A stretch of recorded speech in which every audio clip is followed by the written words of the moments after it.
The Clasico is back, and we're living in a time right now where it's getting really exciting. Bellingham on Real Madrid side, Vinicius, Barcelona, we have La Masia, Joao Felix, Joao Cancelo. It's just exciting.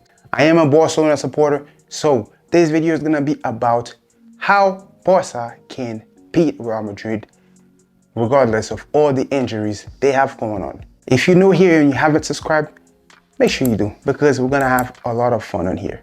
Now, the last time both teams met, we beat them 3-0, and that was in a friendly match. But in that game, it's important to note that they created so many chances. Between them hitting the post 3 or 4 times, as a Barca fan myself, I thought we were more lucky in that game than them. It seems like so many Barca fans are so worried about this game. They see Bellingham scoring every game, and we currently have 3 of our most important players injured: De Jong, Pedri, and Lewandowski. Because in a similar situation last year, they beat us in the Copa del Rey 4-0, which was honestly very painful to watch. In my whole life since I've been watching a Clasico since 2009, I've never seen Real Madrid beat us by so much of a large score. But listen, there's no reason why you should be worried. First, it's gonna be a La Liga game. Doesn't matter if we lose those 3 points right now. We can always catch up later. Second, we have enough players on that team to beat them. If you remember last year, we beat them with an inferior team to what we have right now. So keep your head up. We are Barca. To prove my point, I'm going to show you the lineup that we should use. And if we use that lineup, there's no way we cannot win, or at least draw. Unless their 12th player is in great form that day. Okay, so with that system, we're gonna tackle 2 things. First, minimize counterattacks. Second, create chances and score goals. Okay, so they currently play with a 4-man midfield with Rodrigo and Vinicius up front, and Bellingham coming down from the midfield and exploiting space as number 9 around the box or inside the box when they're attacking. And this is most likely how they're going to line up. They might also play Ancelloti right there in the front, but it doesn't make much difference. We're gonna go over our build-up. That's the most important thing. If our build-up is not made properly, if we do not create the best animation, when we go up and we lose the ball, we're gonna get destroyed on counterattacks. We already know that they have fast players, and that's what they're best at. When we're attacking, we're gonna go up with Felix hugging the lines, Lamine Yamal hugging the lines on that right flank, Xavi coming up. So Xavi, Gundogan, Fermin are going to be the 3 main midfielders. Varane is going to be as a number 9. And at times you're going to get that box of Joao Felix, Xavi, and Gundogan in the midfield. So Joao Felix can come in this way, Fermin Lopez will come up, and Xavi will be in that space somewhere here. Vinicius and Rodrigo will stay up front. Cancelo will go up on the side of Gundogan or go forward and create that numerical advantage.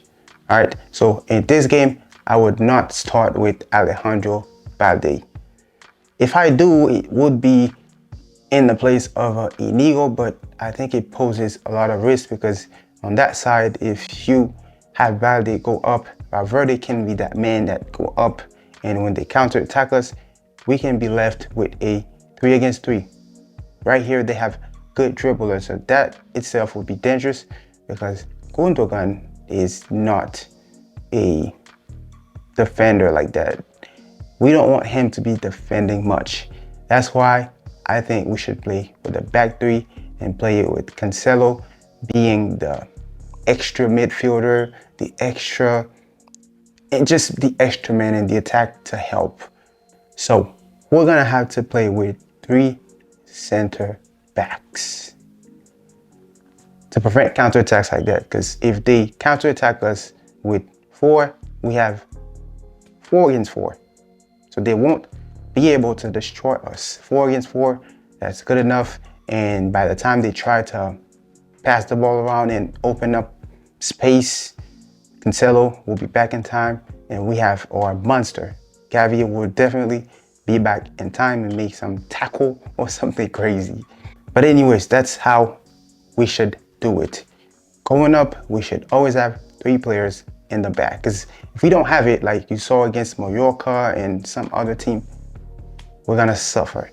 That's gonna be the main thing. If we can stop their counterattack, we can beat them. Because up front, we're gonna have Lamine Yamal.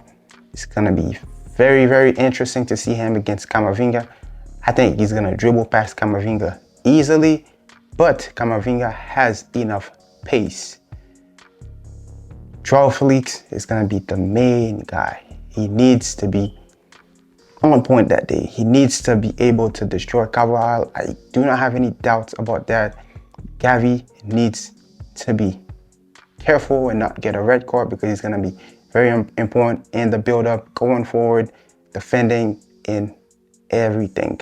And Fermin, like he did in the Champions League against Shakhtar, he's going to have the same role. He's going to be playing with Varane in the front. He's going to be playing as the striker at times. Outside the box, he's going to pose so many threats to Real Madrid, and they already know this. So him coming up is definitely gonna pull someone like Valverde back, and yeah. So we're gonna have a build-up that looks like that when we're attacking, when we were there last third. Bellingham is coming back a little bit. Rodrigo and Vish is gonna come back a bit. Gundogan come up, Inigo wide, Christensen in the middle, Araujo wide. So that's how it will look. It will look like this. We're gonna need to create that one-on-one with Felix against Carvajal. He can easily beat Carvajal. Same thing with Lamine Yamal, and the fact that we are going to have one-to-one on each flanks is gonna be a huge advantage, because number one, in set pieces, Real Madrid have conceded most of their goals. 9 out of their 10 goals they have conceded in La Liga this far. If we get Cancelo to overlap, Lamine Yamal also has great crosses. Even though we do not have tall players, that's when Mark Yu can come in later in the game. Ferran Torres is a good header. Fermin Lopez shows that he can head the ball too, and Ferran. So we just need to get the ball in the box, and we have players that can score at any time. We just need to be very clinical in this game. Winning is going to be a must. And I think with this lineup, we can win against a weaker Real Madrid than what they had last year. So yeah, basically we need to create more chances, stay compact in the midfield, and really put the intensity high and try to concede as little as possible. So if you have any predictions, let me know. Also, if you enjoyed this video, you're welcome to subscribe. Take care. I'll see y'all later. Visca Barça.